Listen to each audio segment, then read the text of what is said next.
In this video, we're going to talk about how to prepare for a psychedelic trip so that you can maximize the benefits, whatever benefits you're looking for. You might be doing psychedelics for healing purposes, for exploration purposes, for wanting to experience non-duality and unconditional love. Everybody's going to have a different reason, and the trip is going to give everybody exactly what they need to be given in that moment.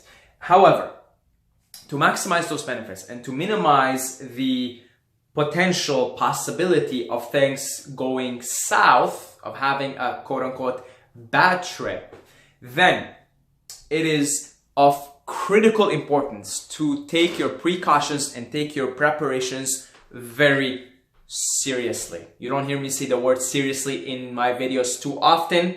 I'm always talking about life being some kind of a big cosmic joke, but I am going to be Mr. Serious in this video.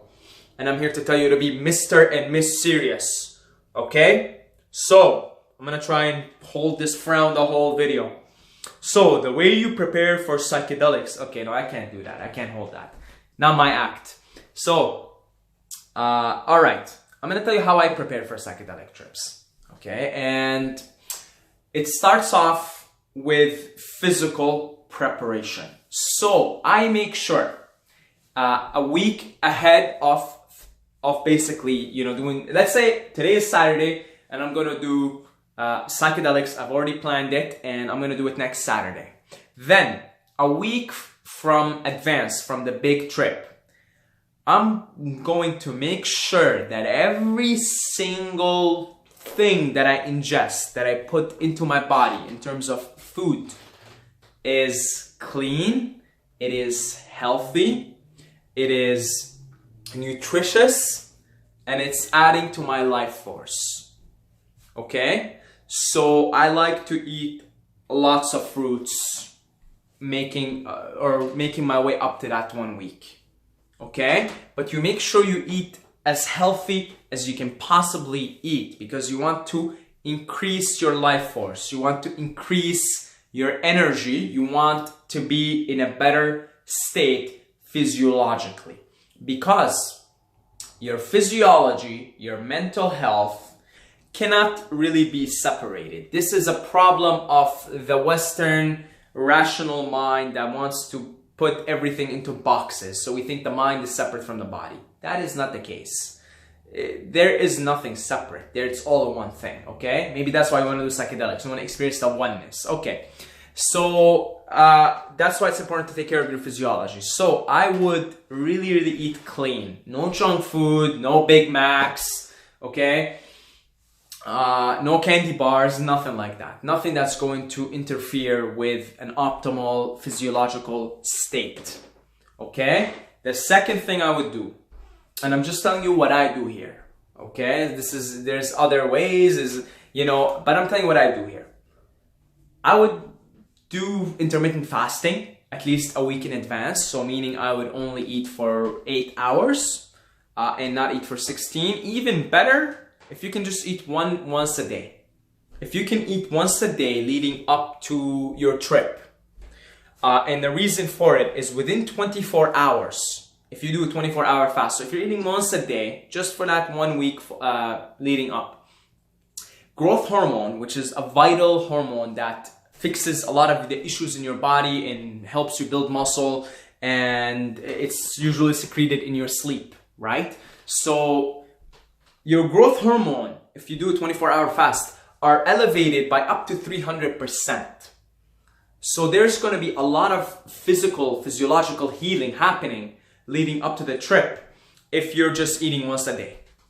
Okay? So I think it's a pretty good idea. And if that's too much for you, do some form of intermittent fasting. Okay?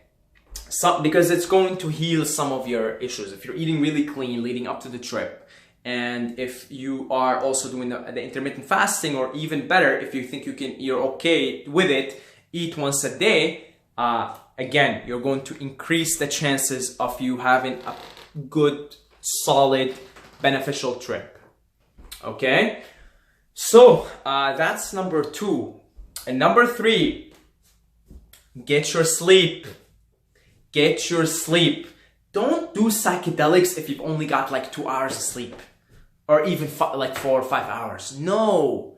And the thing with sleep deprivation is it builds up. So I'm here to tell you, for that 1 week leading up to the trip, you're gonna get 8 to 9 to 10 hours of sleep every night. Because it builds up, eh? Like if you go through a night where you only got 3 hours of sleep, I'm sure even the next day when you get 9 hours to make up for it, you still feel sluggish. And that's because it carries, the effects of sleep deprivation will carry on. And it often takes a little bit of time for your body to adjust and catch up. So a week leading up to the trip, you're getting your sleep. You're getting 8, 9, 10 hours of sleep a night. And on the day off that you're going to trip, make sure you get sound sleep. If you're working Monday to Friday, do your trip on Saturday so that you don't even rush yourself to wake up on Saturday. You can just sleep until whenever you want. But be well rested. Leading up to the trip, be well rested, because you know. Think of the last time you were sleep deprived. Your consciousness was compromised. It absolutely was compromised. And if your consciousness is compromised on the day of the trip, it can increase the likelihood of things going south. You could still have a wonderful time. Okay, you can have an absolute wonderful time with no sleep, with 2 hours of sleep, because it's just going to be a good trip for you. But we're talking about here, maximizing the benefits and decreasing any likelihood of things going south. Right? So we want to do everything. We want to maximize all the variables. So make sure you get your sleep. That's going to make a huge difference. Be well rested a week in advance. I would do the preparation for a trip a week in advance. I would do all these things a week in advance. Essentially, you're going to treat yourself like an elite athlete that has to play the World Cup final, or the NBA final, or the NHL final. That's how you're going to treat yourself a week in advance. That's how you should be treating yourself all the time. If you treat yourself like that all the time, you got no problem. You can probably trip anytime and be okay. But if specifically, there's like temptations and you want to eat junk food or whatever, but a week in advance, you do these things. And exercise. Okay, exercise, oxygenate your body, okay? Make sure your body is oxygenated. Make sure it is oxygenated. Make sure you're taking cold showers. Make sure you are exercising. And on the day of the trip, if you don't take cold showers, if you're not into that stuff or whatever, take a cold shower. Okay? Take a cold shower. Cold showers are like a powerful tuning mechanism. You'll tune your consciousness to a higher state of consciousness simply by taking a cold shower. And if you've ever done Wim Hof breathing or holotropic breathing, if you go long enough into it, you will induce a psychedelic state just from the breathing alone. So this is a very good idea for you, that on the day of the trip, that you would take a cold shower. It will make a difference. In fact, I would probably, if I was you, I'm telling you what I do, right? I usually, if I'm going for a big trip, I take a cold shower, and then I eat the mushrooms, or I take the taps. I eat the taps, right? And in fact, what I've done in the last few big trips is I would eat the mushrooms or the taps, and I would go into a cold shower. Because it takes, 30 to 50 minutes for the effects to start kicking in. So what I like to do is I like to eat the mushrooms, take the LSD, and go take a cold shower right away. Because it'll just put you in an enhanced state of consciousness, in a better state of consciousness. The breathing and the cold shock, immediately you're already more alert, more awake, and that's going to absolutely increase the likelihood of you having a really good time, of getting all the benefits, all whatever the trip is going to give you. Okay, so physical preparation is often one of the variables that isn't discussed very often in the psychedelic community. They always tell you set and setting, which is crucial. We're going to talk about it now. I don't see too much emphasis on physical and physiological preparation. And I consider that all to be part of set. because you want to get your set right. Now, how about mentally? What are we doing here mentally to prepare for a psychedelic trip? Okay, loosen up all your expectations. Throw them out of the window. Because you got expectations. I mean, you've seen annoying assholes like me talk about how they went to heaven on one of their trips and how they experienced this, found their life purpose or whatever, and how they were hanging around the machine elves. Okay, guess what's happening? There are expectations being planted in your head right now of what it is that is going to be for you when you trip. So you see somebody who did 5 grams of mushrooms and you hear their trip and you say, well, I'm going to do 5 grams and that's what I'm going to experience. And then the problem is the mushroom does not give a shit what you're expecting. It doesn't care. The mushroom's going to give you what the mushroom's going to give you. Okay? It's just, it really doesn't care about your expectations. Problem is, if you have expectations of how your trip is going to be, and then you find out that it wasn't what you expected, things can go south from there. They can. Because of resistance. Because you're going to be resisting what the trip is giving you here. The trip might be giving you... I had a trip where I was crying for like hours. Because I just felt the suffering of the planet. Suffering of all humanity. And the suffering on this planet that we're in. And I thought it was going to be a good time. I went in there and I thought, hey, this is going to be another one of those happy, jolly Saeed laughing his ass off and doing his thing and running around and, howling, because I always howl when I do mushrooms. I thought that was going to be another one of those trips. That was my expectation based on previous experience. But guess what? The mushroom does not give a shit.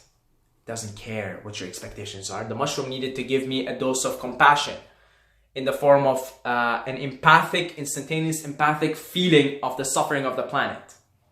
And in fact, it was after that trip that I started looking into Buddhism and Hinduism, and I realized that actually that's been a thing from before, and Buddha said the first noble truth is life is suffering. And at the time, I just wasn't totally aware of this truth of life. The mushroom needed to give me a direct, visceral experience of what that's like. And I was kind of resisting it a little bit. And I was having tears coming down. And I was like, no, I should be happy. I should be happy. But then, of course, I eventually let go into it. So loosen up all your expectations. Throw them out of the window. Open the window and just throw them out of the window. And in fact, don't even watch trip reports before your trip. Okay, don't even watch. Don't watch them, because they plant all kinds of expectations in your head. Don't watch. I know this. I know it's you want to go. You're excited. You want to see other people's trip reports, etc. But you know what? Up a week into leading up to your trip, don't even watch anyone's trip report. That's just my own personal subjective opinion. It plants expectations, and you want to stay away from that simply because the mushrooms, the LSD, the DMT, the mescaline, whatever psychedelic you're going to try, is going to give you the experience you need in that moment. And it's going to override your expectations. So by having no expectations, there's no resistance. You don't create resistance for what is happening through you. So that's very important. That's as far as set we're talking about. Loosen your expectations and surrender. That's a big thing. You want to surrender by throwing your expectations away out of the window and surrender to the experience, whatever the experience is. If the experience is crying for hours because, I don't know, there's so many different reasons, that's it. You're there, you're sitting there, you're crying, you're feeling pain, you're feeling suffering. That's okay. That's what the trip is giving you. If you're having a happy, jolly time and you're running around like you're like Assassin's Creed, doing Assassin's Creed shit, and just running around and laughing and being joyful and whatever, that's surrender to that too. Don't repress the joy. Don't repress the anger if there's anger coming up in you. Which brings me to setting. Setting is very important. To put it to you in simple terms, you want to be somewhere where you're comfortable crying, where you're comfortable laughing, and where you're comfortable screaming.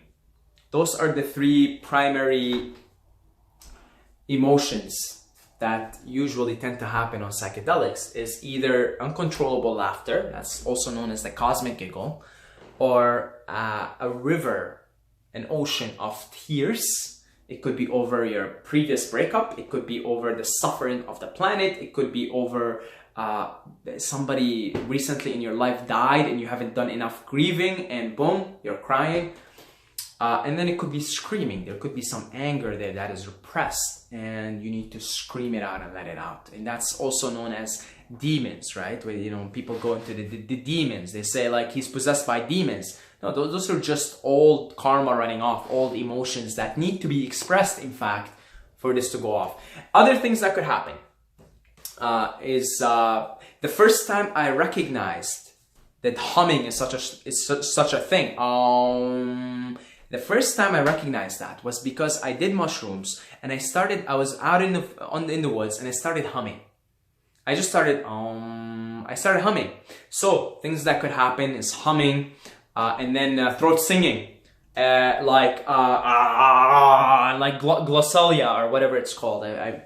There's a name for this, where you go like and you speak in tongues, right? You might go like that shamanic style. Okay, so the setting that you're in, you have to be comfortable expressing all this total weird nonsense from society's perspective. Okay, like you try and go on the street right now and go like about 10 minutes you're gonna have cops coming up to you and asking you what's wrong, and maybe some guys and gals with white coats. Okay, whereas actually if you go to the Amazon or you just hang around some shamans, like this is a way of getting into altered states of consciousness, and it could very well happen to you spontaneously, and probably will happen to you spontaneously at some point of your experimentation. As a result, just stuff like that starts to happen spontaneously. You start to do this stuff spontaneously. It just starts to happen. You know what I mean? So you want to be in a setting where you are comfortable expressing all these things. So that could be your home, if you're comfortable in your home. It could be a friend's home. You ask your friend, hey, look, I need a trip sitter. Can you please trip sit me? And I need somewhere where I'm not judged, and you trust your friend. It could be in the woods. My preferred way is in the woods. Okay, in the woods. I go in the woods because I'm so comfortable in the woods. I go usually somewhere secluded where there's nobody. And yeah, I just kind of let the trip take me where it takes me. And yeah, you just have to be comfortable in the setting. If you're in the woods, you get the trees, you get the sun, and you got the beautiful, the beautiful benevolent spirit of consciousness, of God, of the force. It could help you have a more enhanced experience, for sure. I prefer to do it in the woods. I just prefer to do it in the woods because I want to hug trees, and it just kind of tends to, again, increase the likelihood of experiencing a more enhanced trip. Okay, and I'm more comfortable there expressing emotions, like when I was crying about the suffering of humanity for hours. I was in the woods. I'm comfortable because I have my places. I know where there's no one, and I'm comfortable. And yeah, I cry, I laugh, I scream, I go crazy like this. If it's happening through me, because I will just surrender to it. And yeah, so setting somewhere comfortable. Somewhere comfortable. Should you have a trip sitter? If you're a first timer, I would get somebody that has some experience with mushrooms or LSD. And for me, my first time, I was with, I wouldn't call it a trip sitter, but I was with people who have done this stuff before, and I felt very comfortable, and it was in nature, and we were by waterfalls, and I didn't take much. Okay? So what else? Did we miss anything here? Did we miss anything? We talked about set and how you should just loosen up your expectations and surrender to the experience. We talked about setting, somewhere you're comfortable expressing anything that is coming up in you. We talked about physiological preparation for it. And yeah, other than that,